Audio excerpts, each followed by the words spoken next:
అందం, ఆరోగ్యం, ఆత్మవిశ్వాసం అనూస్తో సాధ్యం. ట్రాన్స్ఫర్మేషన్ సర్వీసెస్ పైన ఫ్లాట్ 50% డిస్కౌంట్. అనూస్ సిన్స్ 1982. నమస్కారం, మీరు చూస్తున్న సుమన్ టీవీ. నేను మీ కీర్తి. నాతో పాటు ప్రముఖ ఆస్ట్రాలజర్ బ్రహ్మశ్రీ నందిబట్ల శ్రీహరి శర్మ గురుగారు ఉన్నారు. నమస్తే గురుగారు. వాగర్థావివ సంపృక్తౌ వాగర్థ ప్రతిపత్తయే జగతః పితరౌ వందే పార్వతీ పరమేశ్వరౌ.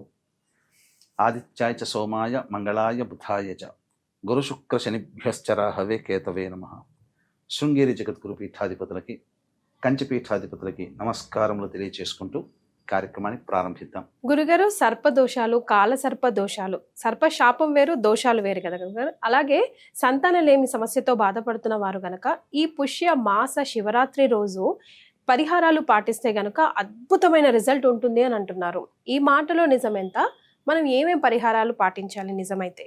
మనకు మాసాలలోకెల్లా పుష్యమాసము చాలా ప్రభావవంతమైందని చెప్పవచ్చు. ఎందుకంటే ముక్కోటి దేవతల నాయకుడైనటువంటి విష్ణువుకి సంబంధించిన ముక్కోటి ఏకాదశి ఈ పుష్యమాసంలో వస్తుంది. గురుగారు, రవి మకర సంక్రమణం ఉత్తరాయణ పుణ్యకాలం, దేవతలందరూ కూడా మేలుకొనేటువంటి రోజు. ఇంకా అప్పటి నుంచి పగలుగా దేవతలకి పగలు, కాబట్టి అటువంటి పుణ్యకాలము ఈ పుష్యమాసంలోనే వస్తుంది. అయితే మన అదృష్టం కొద్దీ ఈసారి భోగి పండుగ శక్తిల ఏకాదశితో రావడం, అలాగే సంక్రాంతి పండుగ తిల ద్వాదశితో రావడం, ఈ సంక్రాంతి వెళ్ళిన తర్వాత వచ్చేటువంటిది 16వ తారీఖు రోజున, ఈ రోజున మాస శివరాత్రి. ఈ రోజున చాలా విశేషం అమ్మా గురుగారు. ఎందుకనంటే ఈ శుక్రవారం అయింది 16వ తారీఖు, జనవరి 16. త్రయోదశి తిథి సంపూర్ణంగా రాత్రి వరకు 10 గంటల వరకు ఉంది. ఇక 10 తర్వాత చతుర్దశి ప్రవేశం చేస్తుంది. కాబట్టి త్రయోదశి తిథి ఈశ్వరుడికి సంబంధించినటువంటిది. వారములలో శుభవారం ఎల్లప్పుడూ కూడా శుక్రవారం శుభమే. ఇక అన్నిటికంటే ఆ రోజున మూలా నక్షత్రం ఉండడం అనేటువంటిది చాలా విశేషం. అంటే ఈ మూలా నక్షత్రం ఎందుకు చెప్పామని అంటేనమ్మా, సృష్టికి మూలం. అంటే సృష్టి జరిగింది ధనుస్సు రాశిలో. ఈ మూలా నక్షత్రం ధనుస్సు రాశిలో ఉంటుంది. ఎక్కడ కూర్చొని సంబంధించి సృష్టి ప్రారంభించిన అనేక ఆటంకాలు వస్తే ఈ మూలా నక్షత్రం అనే ప్లేస్లో కూర్చొని గణపతిని ఆరాధన చేసి బ్రహ్మదేవుడు సృష్టిని నిరభ్యంతరంగా నిరాటంకంగా కొనసాగాడు. అందుకనే మీకు గమనించుకున్నట్లయితే శాస్త్ర విజ్ఞానం, ఖగోళ విజ్ఞానం, మన జ్యోతిష విజ్ఞానం చాలా గొప్పది. ఈ యొక్క సంబంధించినటువంటిది ఈ మూల అనేటువంటిది ధనుస్సు రాశి. ధనుస్సు అంటే బౌ ఉంటుందా, దానికి కరెక్ట్గా ఎదురుగా ఉండేటువంటి రాశి ఏంటి? 90 డిగ్రీలలో మిథున రాశి. మిథున రాశి అంటే ఏంటి? సంకేతము దంపతులు, 2 వ్యక్తుల కలయిక. అంటే ఇక్కడ సృష్టి ప్రారంభం చేసినటువంటి దానికి ఎదురుగా ఉండేటువంటిది సృష్టిని విస్తరించేటువంటి సంకేతం. దంపతుల కలయిక ద్వారా సృష్టి కదా, పునఃసృష్టి జరుగుతుంది కదా. ఇంత విజ్ఞానం మనకుంది. కాబట్టి ఈ యొక్క బ్రహ్మ సృష్టి ప్రారంభించినటువంటి మూలా నక్షత్రం కూడా ఈ రోజు ఉండడం, ఈ సృష్టికే మూలం అవ్వడం. మనం ఇప్పుడు వీక్షించేటువంటి ప్రేక్షకులతో పాటు మీరైనా నేనైనా మనం ఈ జన్మ ఎత్తాం. ఇంతకంటే అనేక జన్మలు ఎత్తాం కదా. అనేక జన్మలలో చాలా పాపాలు చేసి ఉంటుంటాం. గత జన్మ సంబంధమైనటువంటి కర్మలలో పాపాలు ఉన్నటువంటి వ్యక్తులు ఇటువంటి పుష్య అమావాస్య మూలా నక్షత్రం మాస శివరాత్రి అయినటువంటి రోజున ఎవరైతే పరమేశ్వరుని ఆరాధన చేస్తారో వాళ్ళకి సకల పాపాలు, గత జన్మ కర్మదోషాలు తొలగిపోతాయి.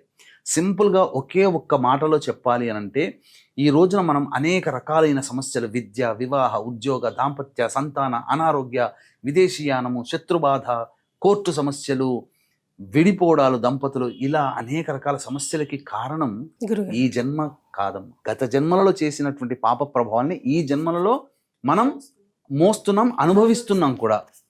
కాబట్టి ఒకే ఒక్క రాకెట్ లాగా మనం చేసుకుంటే గత జన్మ కర్మదోషాలు తొలగిపోయి మనం ఈ జన్మలో మనం ఆనందంగా జీవించాలంటే ఆ కర్మదోషాలను తొలగించుకోవాలి. ఆ కర్మదోషాలు తొలగించుకోవాలంటే కూడా ప్రకృతి మనకు కొన్ని సహజ సిద్ధమైనటువంటి వనరులు సమకూరుస్తుంది. అటువంటి వనరులలో ముఖ్యమైనటువంటిది ఈ పుష్యమాసము, మాస శివరాత్రి, మూలా నక్షత్రం ఉన్నటువంటి రోజు శుక్రవారం అవ్వడం ఇది మంచిది. గురుగారు, 4 విధాలుగా కలిసి వస్తుంది. ఎందుకనంటే ఇది సర్పశాపము మరియు కాలసర్పదోషాలు కూడా నివృత్తి అవుతాయి. సంతానం లేని వాళ్ళు కూడా ఈ యొక్క శివానుగ్రహం వల్ల సంతానం కలుగుతుంది. మన కుటుంబంలో ఇప్పుడంటే నగరాలు వచ్చినాయి కాబట్టి పాములంతగా ఉండట్లేదు. మన 2 తరాలు వెనక్కి వెళితే అందరూ వ్యవసాయ ఆధారితమైన, అదే కాబట్టి ప్రతి తరంలో ఎక్కడ ఒక చోట దేవతా సర్పాలని చంపి ఉంటారు. త్రాచుపాము దేవతా సర్పం. ఆ చంపినట్టు కారణం చేత కొంతకాలానికి అది అస్థిపంజరంగా మారిపోతుంది.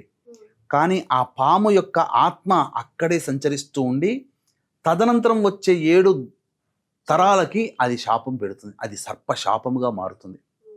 ముఖ్యంగా స్త్రీ యొక్క జన్మ జాతకంలో లగ్నంలో కానీ, 2వ ఇంటిలో కానీ, 4వ ఇంటిలో కానీ, 8వ ఇంట్లో కానీ, 12 ఇంట్లో కానీ ఉన్నట్లయితే, కేతు గ్రహం గనక ఉన్నట్లయితే అది సర్పశాపం. తద్వారా ఏమవుతుంది, ఆ స్త్రీ వివాహం జరిగిన దారభ్యత కొన్ని ఇబ్బందికర పరిస్థితులు ఎదురవుతాయి.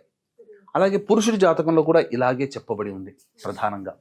అయితే ఈ యొక్క సర్పశాపము లేదా సర్పదోష ప్రభావం వలన ఎటువంటి సమస్యలు అంటే చర్మ సంబంధమైనటువంటి సమస్యలు, సొరియాసిస్ ఇలాంటివి, చుండ్రు బాగా, మాట సరిగ్గా రాకపోవడం, చెవులు సరిగ్గా వినబడకపోవడం, అన్నిటికంటే ముఖ్యంగా అన్ని అవకాశాలు దగ్గరగా వచ్చి వెనక్కి వెళ్ళిపోవడం, ఇక అనుకున్న పనులు బ్రేక్స్తో కంప్లీట్ అవుతూ ఉండడం, మరీ ముఖ్యంగా కుటుంబ సభ్యులు స్త్రీ పురుష మహిళలు పురుషుడు అనే తేడా లేకుండా, పిల్లలు అనే తేడా లేకుండా వ్యభిచరించేటువంటి పరిస్థితులు, పురుషులైతే పరాయి స్త్రీల కోసం, స్త్రీ అయితే పరాయి మగాడి కోసం. ఈ రోజున చూస్తుంటే ఏ వీడియో చూసినా, ఏ వార్త విన్నా భర్తని చంపిన భార్య, భార్యని చంపిన భర్త, పిల్లల్ని చంపుకున్న తల్లి తండ్రి, ఇలాంటివే కదమ్మా.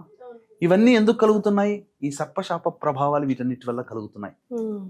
అంతేకాకుండా ప్రధానంగా ఆస్తి నష్టము, ఇలా అనేక రకాల నష్టములతో కూడుకున్నటువంటి జీవనం ఉంటుంది. వీటన్నిటికీ కూడా పరిహారంగా ఈ పుష్యమాసం అమావాస్య రోజున చేసేటువంటి ఒక చిన్న పరిహారము దోషాన్ని తొలగింపచేస్తుంది, ఆనందంగా జీవిస్తుంది. మరి ఇన్ని సమస్యలకి ఒక్క పరిహారం, ఈ ఒక్క రోజు ఏంటా పరిహారం గురుగారు? పరమేశ్వరుని భక్తిపూర్వకంగా ఆరాధన చేయాలమ్మా. ఈ రోజున ప్రధానంగా దూర్వ అభిషేకము అంటే చక్కటి ఎవరు తొక్కనటువంటి గరికని సంపాదించుకొని వాటిని చక్కగా మంచినీటితో కడిగి ఒక గరిక పొట్లం, గరిక మూటని చక్కగా పెట్టుకొని ఆ గరికని మంచినీటిలో వేసి ఆ నీటితో ఈశ్వరుడికి అభిషేకం జరిపించి గరికతో కనుక ఈశ్వరునికి అర్చన చేసినట్లయితే గత జన్మ కర్మ దోషాలు తొలగిపోతాయి. లేదు ఈ గరికతో పాటుగా ఆవ నూనెతో ఈశ్వరుడికి అభిషేకం చేసినా గత జన్మ కర్మ దోషాలు తొలగిపోతాయి. ఈ మాస శివరాత్రి రోజున అటువంటి పరిహారం చేసుకోమని శాస్త్రం చెప్పబడి ఉంది. కాబట్టి 16వ తారీఖు రోజున ఎలాగో కనుమ, కాబట్టి ఈ రోజున మాస శివరాత్రి కూడా అవ్వడము, మాంసాహార భోజనం విసర్జించాలమ్మా. చాలా మంది చేసేది సంక్రాంతి వెళ్ళగానే కనుమ కాబట్టి అందరూ మాంసాహార భోజనం చేస్తారు, ఇది చేయకూడదు. అంతేకాకుండా ఈ యొక్క సంబంధించినటువంటి రోజున ప్రధానంగా ఈశ్వర అర్చన కూడా చేయమని శాస్త్రం చెప్పబడి ఉంది. ఇవన్నీ చేయడం వల్ల మానవుడికి సంపూర్ణమైనటువంటి ఆయుష్ లభిస్తుంది. అంతేకాకుండా ఈ యొక్క సంబంధించిన మన ఈ యొక్క గత జన్మ కర్మ దోషాలు తొలగాలనే ఉద్దేశంతోనే మనం ఈ పుష్యమాసము అమావాస్య ఆదివారం కలిసి వచ్చింది 18వ తారీఖు. ఈ రోజున మనకు భాద్రపద మహాలయ అమావాస్యతో సమానమైనటువంటి రోజు, పితృపక్షాల అమావాస్యతో సమానమైన రోజు కాబట్టి చక్కగా పిండ ప్రదానము వారసులుగా ఉన్న వాళ్ళు తర్పణాది చేయాలి. ఇవి చేయలేనటువంటి వాళ్ళు మన పీఠమాధురంలో కాశీక్షేత్రంలో పిండ ప్రదానం తర్పణాది కార్యక్రమాలు 18వ తారీఖు అమావాస్య ఆ రోజున మనం చేయిస్తున్నాం. అలాగే ఉగ్రదేవతల యొక్క అనుగ్రహం కలిగిందనంటే సమస్త విధమైనటువంటి దోషాలు తొలగిపోతాయి. కాబట్టి ఈ మాస శివరాత్రి రోజున ఎలాగో అభిషేకం చేస్తాం, చేసి మన గత జన్మ కర్మ దోషాన్ని తొలగించుకుంటాం. ఇక ఈ జన్మలలో మనం చేసే పనులలో విజయవంతం అవ్వాలంటే ఈ అమావాస్య రోజున ఉగ్రదేవత ఆరాధన విశేష ఫలితాన్ని ఇస్తుంది. దీన్ని దృష్టిలో పెట్టుకునే సర్వదోష నివారణ పూజల హోమాలలో భాగంగా ప్రత్యంగిర, బగలాముఖి, రాజశ్యామల, వారాహి, ధూమవతి, కాలభైరవ, శనేశ్వర హోమాది కార్యక్రమాలు జరిపించి శక్తిపాతం చేసినటువంటి కరుంగలి మాల ఇవ్వడం జరుగుతుంది. అవకాశం ఉన్నటువంటి వాళ్ళు మేష, మిథున, కర్కాటక, సింహ, కన్య, వృశ్చిక, ధనస్సు, కుంభ, మీన రాశుల్లో జన్మించిన వారు శనిదోష నివారణకి అలాగే ఈ సంబంధించినటువంటి సర్వదోష నివారణ పూజల హోమాల్లో జరిపించుకొని గోత్రనామాదులు నమోదు చేసుకోవచ్చు.